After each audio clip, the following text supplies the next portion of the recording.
Hi everyone, this is Eliza. Welcome back to Eliza's Bookshelf. Today I want to go over a book that is super popular in BookTube, Bookstagram, Book Talk, super popular everywhere recently. Unfortunately, I read it and I did not like it.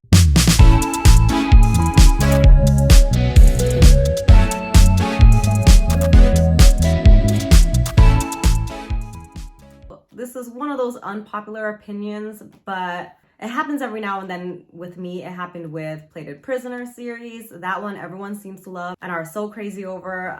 Another one is the Feathered series. I'm not sure what that series is called actually, but I know the first book is called Feathered. I read it, I didn't like it. It was just okay, so I never continued it. And the Cruel Prince series. So those are some examples of series or books that are super hyped, and when I gave it a try, I didn't really like it. A lot of those ones are in the fantasy or romance fantasy series. This one is just contemporary romance. I'm pretty open with contemporary romance books, so I'm easily entertained by them. But this one, when I read it, I just didn't like it at all. I couldn't get on board with one of the main characters, and I'll go over it soon. So the book we are talking about today is Things We Never Got Over. And it's so sad because when I heard about this, I thought I would really like it. You know, we have the grumpy sunshine trope. You have the small town romance. So yeah, I thought I'd really like it, and the cover is super pretty, but the cover really doesn't match the story in my opinion. And you just have Daisy, which were in the main character's hair when she came onto the scene. So in essence, the story is about this girl named Naomi, and she is a twin, supposedly the good twin. Her sister is named Tina, and she is considered the bad twin, always getting into trouble, always sucking Naomi into these shenanigans. And that is nothing new in this book too. So same thing happens. So she comes into this new town after running away from her fiance at the altar, and she's trying to help her sister too because her sister told her that she needed help. However, when she came into the town where her sister lives, she finds out her sister is gone, and she actually left her with her niece who she didn't even know she had. So she's in this new town. She has no job, she has no money, she has no plans about what to do with her life, and then she has this new kid that she needs to take care of. So that's what this book is about. She meets this grumpy guy in the same town, and they fall in love. But the hero of the story, I didn't really like him. He was super grumpy, not enough sunshine for me, kind of a jerk sometimes. And he's a 43-year-old guy who, I don't know, needs to get his life together. So let's get into the characters. I'll talk about what I liked and what I didn't like. And then at the end of this video, I'll just go over the whole book in its entirety. So I'll put up a spoilers warning at that time, just for people who don't really want to waste their time with this almost 600-page book and just wants to know what it's about.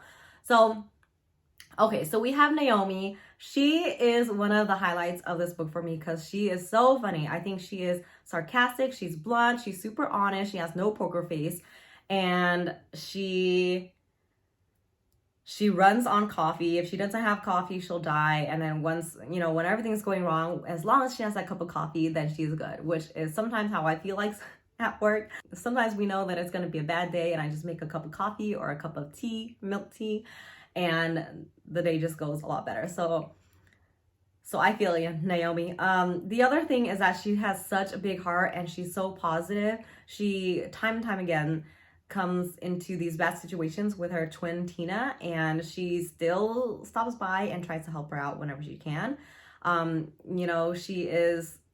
She's stuck with this niece that she's never met. She has to take care of her, but instead of being so negative and down on dumps about this situation, she just thinks about what she can do and how she can help. She wants to bond with this niece that she never knew. So that's great. Naomi is a highlight of this book for me. The other one is the niece, Waylay, and Waylay, I'll go over something about her name later that is so funny, but Waylay, I forgot how old she is. She's like 7 years old or 11 years old, in that age range, but she's really mature for her age, definitely more mature than the guy, the grumpy sunshine in this book, but she's mature, she's very supportive of her aunt Naomi. Her mom, Tina, really stinks, but she doesn't really let it affect her life in a bad way so much. I think the way she interacts with Naomi and Knox is super funny too. So I really liked her. And then we have Knox Morgan, who is, I don't know if there's an age gap in this book. Maybe not that much. I think Naomi is in her 30s. Knox is a 43-year-old guy who has communication problems, past baggage from family issues, and he's never dealt with it. So he puts up this wall with people. He doesn't really get too close. He doesn't like making small talk because that just invites people in. So he's super grumpy. Too much grumpy in this grumpy sunshine trope and not enough sunshine for me. And that's why I don't like him. I just don't like the way he like bosses Naomi around. He doesn't really ask for permission for anything. He'll just, whatever he wants goes. He wants to take them out to the mall for a nice day out. Instead of being polite about it, he's just like, let's go, I'm taking you. If you like that sort of thing, that's fine. I think a lot of authors write that sort of way, but I just don't like it. It's super rude to me. And the thing that got to me is that he's 43 years old and he does not make his bed. He has his dirty laundry on the side of his bed, and he has his dog laying on his pillow and he doesn't wash it. Oh my gosh, it's just so crazy to me to think. But I mean, I get it. We have like 3-4 dogs. We have our dogs on our bed all the time, and I mean, it gets dirty, but we wash our sheets. There's one scene where Naomi sleeps over and she's like, it smells weird over here, and he says, oh, that's the side where Waylon sleeps. Here, you can have my pillow. Oh my god, it was so gross to me. Oh gosh, I just cannot get over this guy. I think that was like the tipping point, how dirty he was at home. I just could not get on board with Knox. I don't know why people say he's like the perfect book boyfriend. I do not want a boyfriend that is that dirty and like low hygiene. I don't know. I just couldn't take it. But his dog is named Waylon. So I thought it was so funny because the niece is named Waylay and the dog is named Waylon, and people just get it confused all the time. But whatever. The other thing I liked about this book is Naomi being the sweet person she is. Everyone she talks to, she just makes friends with, and it's funny because she gets along with everyone except for Knox. She gets along with the people at the honky tonk or the bar that she works at. She gets along with the librarian Sloane, where she gets a second job at. So I loved how everyone was so supportive of her because she's so sweet and she can get all the support she can. But Sloane, the librarian, as a secondary character, something's going on with her and Knox's friend Lucien. So I think if there's a second book, I think there's going to be a second book. It might be about Sloane and Lucien. We don't get too much information in this book about what exactly happened with them, but I think, the second book, if there is going to be a second book, it might be about them because there's a lot of touching based on something is going on with them, but we don't know what. So I can't say much about that. There's definitely not much to go on. Just we do know that there's some history between them, and now they don't really like each other and they don't talk to each other.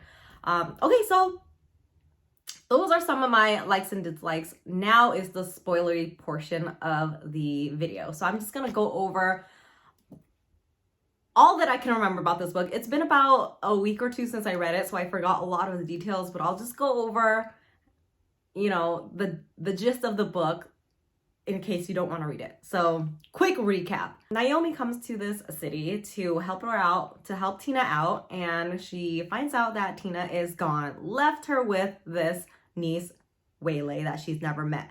And so Naomi is like, all right, I'll make the best of it. I'll figure out what to do. First, I need to find a job. I need to save up money. I need to get a car so I can drive Waylon to and from school, whatever. I'll make it work. And through this whole thing, she meets this guy named Knox Morgan, who is, I don't even remember what he does. Oh yes, Knox Morgan, a long time ago, he won this lottery. He won millions, billions of dollars. So with that money, he invested in a couple of locations.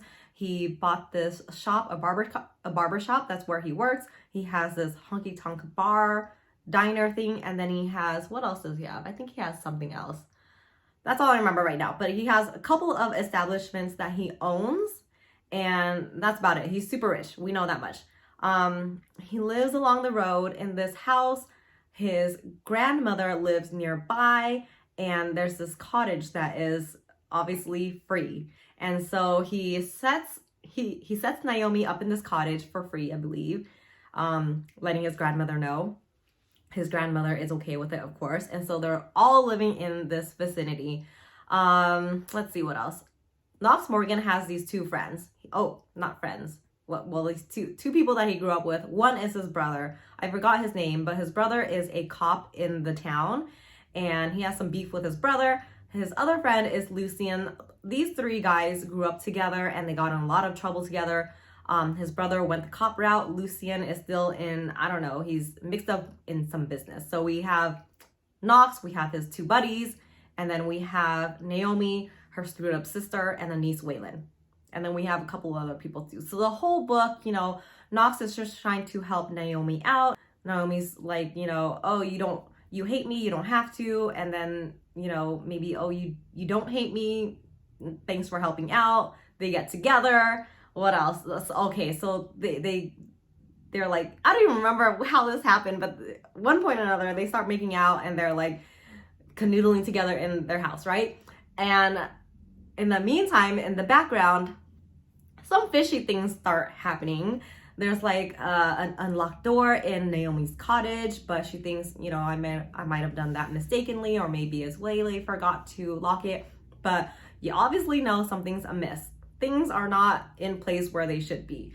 And then you figure out that Tina is hooking up with this new guy who is a mafia of some sorts person.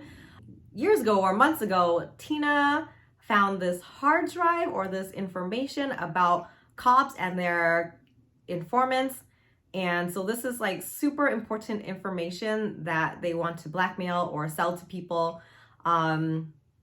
So this new mafia boyfriend is trying to get this hard drive, but Waylon, the niece, took this information and hid it somewhere in the library. So there's this whole second story about Tina trying to get this information and sell it and whatever, right? And it's so weird because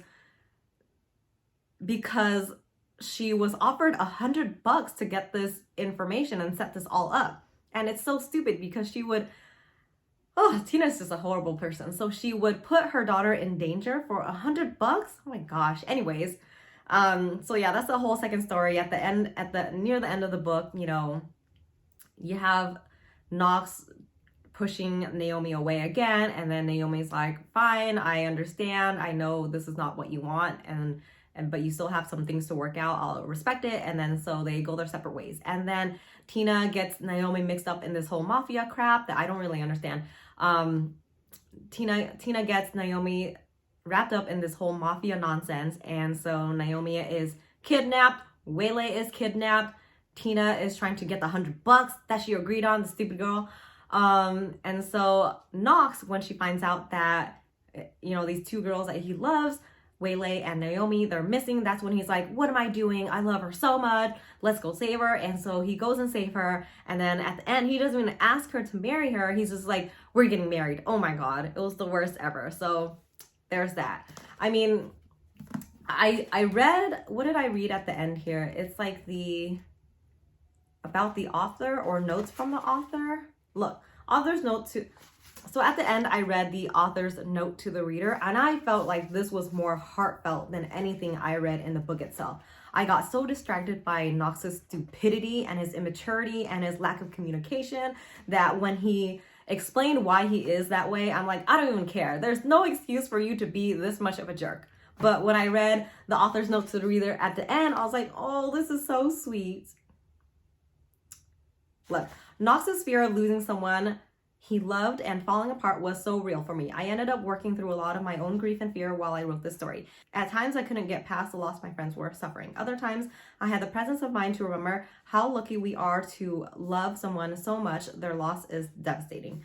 My wish for all of us is that we love wholeheartedly and we are present enough in our relationships that when we part, our only regret is quantity, not quality. That we all understand that the pain of loss is what gives the rest of our life color and flavor texture. So when I read the note to the reader, I thought that touched my heart more than this whole book. But I mean, there you go. You can have a lot of hits and a couple misses. This one really missed the mark for me. I was really disappointed. My son, like, randomly, you know kids, they're all over the place. So my son, he got near this book at one point and he like crushed the cover, and I get really picky with my books. I get really sad if they're smushed, but I don't really care. You can have this book for all I care. Thank you for listening to my quote unquote review, mostly just a rant of this book, I would give it a 2 stars, and that's being generous, and that's just because of some of the main characters I did like and the side characters I liked, but I could not get over how frustrating this was. So, I mean, if you liked it, that's great. I am happy that you enjoyed this book. It's nice to enjoy books, but if you didn't like it, please commiserate with me. I feel like I'm the only one who did not like this book, so. Well, there you have it. Thank you for watching. Thank you for sticking to the end. I'll see you guys next time. Bye.